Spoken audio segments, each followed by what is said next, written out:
আসসালামু আলাইকুম। এখন দেখবেন সংবাদ শিরোনাম।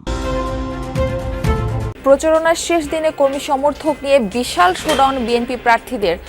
জাতির উদ্দেশ্যে ভাষণ, আইনের শাসন নিশ্চিত ও 1 কোটি কর্মসংস্থানের অঙ্গীকার তারেক রহমানের।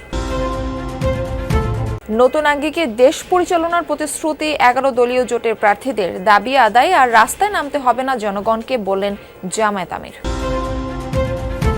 শেষ হলো নির্বাচনী প্রচার। গভীর রাতেও গণসংযোগে ব্যস্ত সময়ে কাটান প্রার্থীদের অনেকে। এলাকায় এলাকায় ঘুরে ভোট চান, দেন নানা প্রতিশ্রুতি। নির্বাচনী কাজে ব্যবহারের জন্য বডি ওর্ন ক্যামেরা ক্রয় নিয়ে অনিয়মের অভিযোগ। বাজার মূল্যের চেয়ে বেশি দরে সরবরাহকারী প্রতিষ্ঠানটির মালিকই ভোটের প্রার্থী। সমালোচনার মুখে ভোট কেন্দ্রে মোবাইল ফোন নিষিদ্ধের সিদ্ধান্ত থেকে সরে এলো ইসি। কোনো ধরনের ভিডিও করা যাবে না গোপন কক্ষে।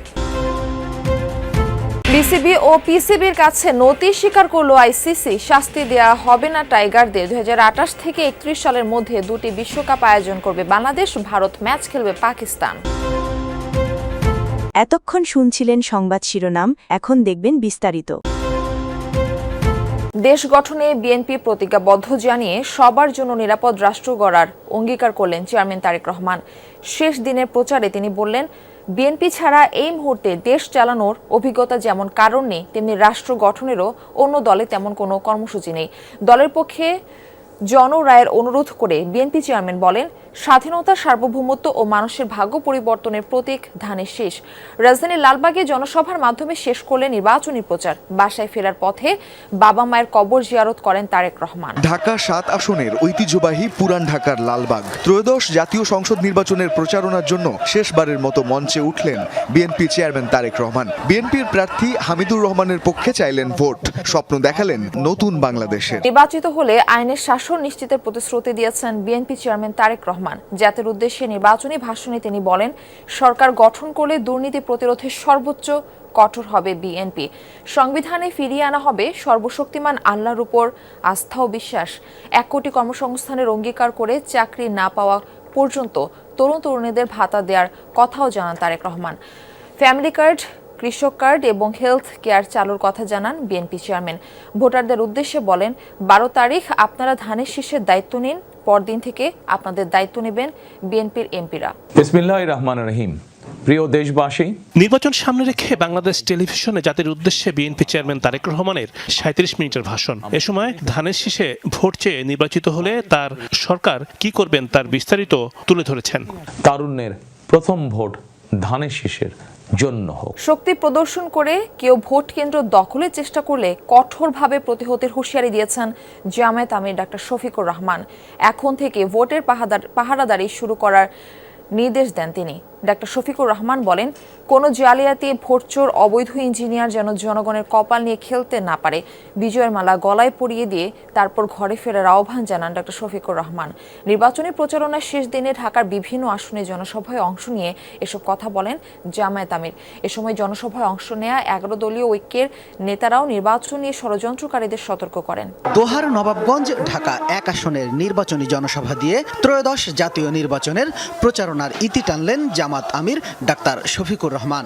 সবশেষ জনসভায়ও দোহার জয়কালী বড় মাঠ নেতাকর্মী ও সমর্থকদের চাপে কানায় কানায় পূর্ণ হয়ে যায়। নির্বাচনী প্রচারণার শেষ সময়ে জাতির উদ্দেশ্যে নির্বাচনী ভাষণ দেন জামায়াত ইসলামীর আমির ডাক্তার শফিকুর রহমান। ভাষণে সততা, দক্ষতা ও কর্মসংস্থানের সুযোগ তৈরি করে দুর্নীতি, আধিপত্যবাদ ও চাঁদাবাজ মুক্ত বাংলাদেশ গঠনের জন্য জামায়াত ও 11 দলীয় জোটের পক্ষে ভোট চান তিনি। বলেন, ন্যায় বিচার প্রতিষ্ঠায় জামায়াত ইসলামী অঙ্গীকারবদ্ধ। তারা ক্ষমতায় এলে সব ধরনের মানুষের মৌলিক অধিকার নিশ্চিত করবেন। প্রিয় দেশবাসী, ভাই ও বোনেরা, প্রচারের শেষ সময়ে এসে জাতির উদ্দেশ্যে বাংলাদেশ টেলিভিশনের ভাষণ দেন জামায়াতের আমির ডাক্তার শফিকুর রহমান। ক্ষমতাবানদের বিরুদ্ধে রুখে দাঁড়ানোর হিম্মত সবার হয় না। শেষ হলো জাতীয় সংসদের নির্বাচনী প্রচার। রাজধানীতে শেষ মুহূর্তের গণসংযোগকালে নির্বাচনী ইশতেহারের পাশাপাশি আসন ভিত্তিক নানা উন্নয়নের প্রতিশ্রুতি দেন প্রার্থীরা। শেষ সময়ের চেষ্টা করেন ভোটারদের মন জয়। সুষ্ঠু নির্বাচন হলে জয়ের ব্যাপারেও আশাবাদী প্রত্যেককে। তবে এবার প্রতিশ্রুতির ফুলঝুরি নয়, নির্বাচিত প্রার্থীর কাছ থেকে কাজের বাস্তবায়ন চান ভোটাররা। মধ্যরাতেও কোনো এলাকায় প্রচার চালান প্রার্থীরা। সব বয়সের মানুষ আমাদেরকে শুভকামনা জানাচ্ছেন, শুভেচ্ছা জানাচ্ছেন। আর যেহেতু আমার স্বাস্থ্যের কাজটা আসলে মধ্যবয়সী এবং যারা প্রবীণ তারাই আমার কাজের সাথে পরিচিত ছিল বিগত বছরগুলো থেকে, তো ওনারাও এসে জানিয়ে যান যে অমুক ভিডিও থেকে এই সমস্যাটার সমাধান হয়েছিল, ধন্যবাদ জানান এবং অনেক শুভকামনা জানান।